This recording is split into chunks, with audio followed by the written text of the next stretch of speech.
Hello, in this video, I'll show you how to create this kind of camera animation effect using the Morph Camera Addon. Okay, this is our initial scene. It has a sculpture object, a light, and a ground plane. Select the default camera, enter camera view, and lock it.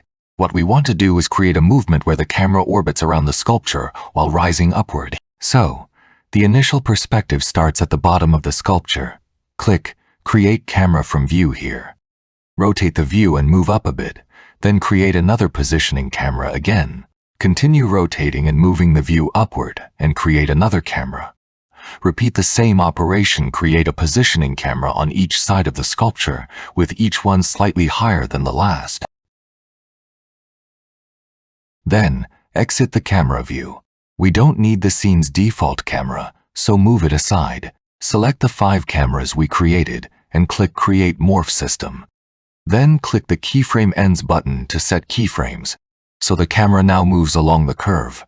Select the camera and use the shortcut Ctrl+0 to enter camera view. Play the animation. You'll notice that the sculpture doesn't stay centered in the frame. So, first, we need to adjust the camera curve. Switch to top view. Select the curve, press tab to enter edit mode. Adjust the curve's handles to make it look as circular as possible. You can also adjust the camera's positions to help with this.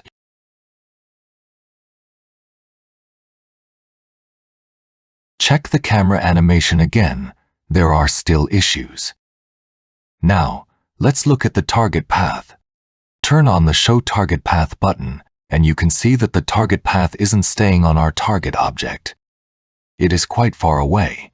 You can try adjusting the default target distance value to keep the target path on our target object as much as possible. However, in this case, since the distances between each camera and the sculpture vary, this method can't fully achieve the effect we want. So, we need to manually set the cameras as targets. First, I'll create an empty object and place it at the bottom of the sculpture as the first camera's target. Shift-T to duplicate it and place it at the head of the sculpture as the last camera's target. You might ask, why not set targets for every camera? Because this case is relatively simple.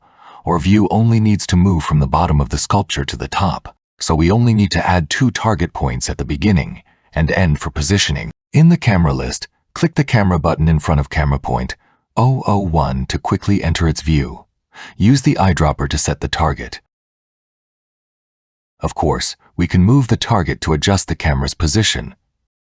Similarly, enter the last camera's view and use the eyedropper to pick this empty object, fine-tuning the position slightly. At this point, you'll notice that the beginning and end of the target path are now controlled by the empty objects.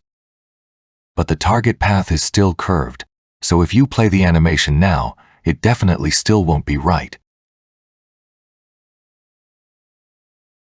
We need to go to the Target Path panel and click the Skip Empty Targets button, so that cameras without target objects don't participate in forming the target path. This way, when you play the animation again, you'll find that the sculpture stays perfectly centered in the frame. Alright, that is all for this sculpture animation. Thanks for watching.